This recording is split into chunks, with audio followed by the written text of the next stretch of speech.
Bom, a minha pesquisa é intitulada Representações de Professores em Obras Literárias da década de 1930, um olhar sobre São Bernardo e Cazuza. Meu nome é Camila Brito Borges Maia, meu orientador é Leandro Silva de Paula, e estou no programa de pós-graduação em Educação da Universidade Federal de Ouro Preto. O objetivo dessa pesquisa é analisar como os professores são representados nas obras de São Bernardo de Graciliano Ramos e Cazuza de Viriato Correia, explorando aí as tensões entre o ideal pedagógico e as condições sociais e econômicas da década de 1930 no Brasil. A pesquisa também visa comparar diferentes abordagens literárias sobre a figura do professor, investigar o papel da literatura como crítica social e contribuir para a compreensão histórica da educação e da identidade docente no Brasil. A metodologia da pesquisa ela tem natureza qualitativa e bibliográfica, uma vez que o objetivo dela é analisar nas obras literárias São Bernardo de Graciliano Ramos e Cazuza de Viriato Correia as representações de professores na década de 1930 e abordar a literatura como fonte histórica, contribuindo assim para o campo da história da educação brasileira. Os pré-resultados da pesquisa, eles podem indicar alguns insights preliminares, dependendo do foco da análise. Em Cazuza, por exemplo, as representações de professor, elas vão refletir as diferentes posturas pedagógicas do início do século XX no Brasil, variando aí entre a rigidez da educação tradicional e as abordagens mais descontraídas e humanizadas, que eram mais raras naquela época. A obra também vai revelar tensões e desafios da formação escolar, além também de destacar a influência que os professores tinham sobre o desenvolvimento moral e intelectual dos alunos, como vai ser o caso do protagonista Cazuza, porque ele vai estar em constante confronto com essas diferentes formas de autoridade.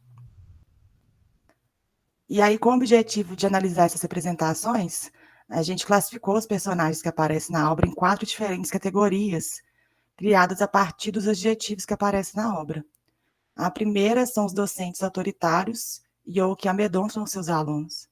A segunda, os professores que possuem suas imagens atreladas a familiares ou amigos queridos. A terceira, professores que pela sua ação conseguem entrar no coração de determinados alunos. E a quarta são os docentes que se destacam pelo seu profissionalismo e competência. Já na obra de São Bernardo, do Graciliano Ramos, a personagem Madalena vai desempenhar um papel fundamental na narrativa e vai oferecer também uma representação rica e complexa da figura do educador.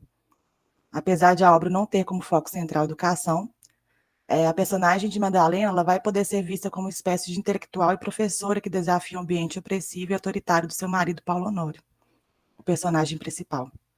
Seus atributos como educador e intelectual ganham relevância ao longo do enredo e é possível identificar alguns aspectos chaves dessa representação. A sua atuação ali como professora, ela vai transcender o simples ofício de ensinar em sala de aula. Ela vai se dedicar a ajudar as pessoas ao redor da fazenda de Paulo Honório, especialmente os trabalhadores, o que vai refletir seu compromisso com a transformação social através do conhecimento. Além disso, a sua trajetória reflete a dificuldade de mulheres educadas da época em encontrar o espaço para exercer sua influência em ambiente dominado por figuras masculinas, autoritárias e conservadoras. A conclusão dessa pesquisa sobre a representação de professores em São Bernardo de Graciliano Ramos e Cazuza de Viriato Correia conclui que essas obras trazem ali uma crítica ao sistema educacional da década de 1930 e às desigualdades sociais da época. Em São Bernardo, por exemplo, Madalena, professora, vai simbolizar o idealismo e o potencial transformador da educação, mas ela vai ser também sufocada pelo autoritarismo de Paulo Honório e vai refletir ali a dificuldade de mudança em contextos opressores. Já em Cazuza, vai haver ali uma diversidade de representações de professores, desde o mestre autoritário ao mais descontraído, refletindo as diferentes abordagens pedagógicas e desafios enfrentados por alunos e educadores no início do século XX.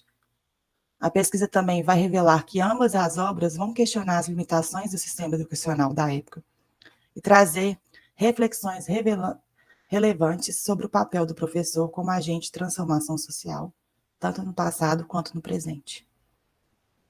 A pesquisa também ela tem uma relevância significativa para a sociedade atual em sua perspectiva histórica, ao estudar como os professores e a educação eram representados na literatura da década de 1930 e vai oferecer uma visão sobre o papel e as expectativas em torno da educação daquela época.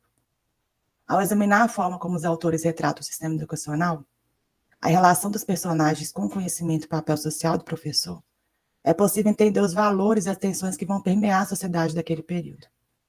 Além disso, a gente vai ter também uma reflexão sobre o papel do professor na educação, porque as obras vão discutir métodos pedagógicos em relação professor-aluno, questionando a revolução da educação e as melhorias necessárias. A gente vai ter também a compreensão das raízes históricas da educação no Brasil, porque a análise revela tensões e desigualdades educacionais que ainda persistem, conectando o passado com o presente. A gente também vai ter a valorização do professor, porque a pesquisa vai promover o debate sobre o respeito e dignidade que os profissionais da educação merecem, considerando suas condições de trabalho e reconhecimento social. Também vamos ter o debate sobre metodologias educacionais. As representações vão ajudar a discutir as abordagens educativas eficazes e a formação crítica dos alunos. Estudar essas duas obras vai nos fazer pensar sobre os desafios enfrentados pela educação e pelo magistério ao longo do tempo, além também de lançar luz sobre os problemas atuais. A relevância dessa pesquisa está em promover debates críticos sobre o sistema educacional brasileiro, ajudando aí a criar uma visão mais consciente e fundamentada sobre a importância de transformar e melhorar a educação em nosso país. Eu quero aqui agradecer à Universidade Federal de Ouro Preto, ao Programa de Pós-Graduação em Educação, a CAPES, e ao professor doutor e orientador Leandro Silva de Paula. Meu nome, como eu disse, Camila Brito Borges Maia, e sou do Departamento de Pós-Graduação em Educação, no CHS, na Universidade Federal de Ouro Preto. Obrigada.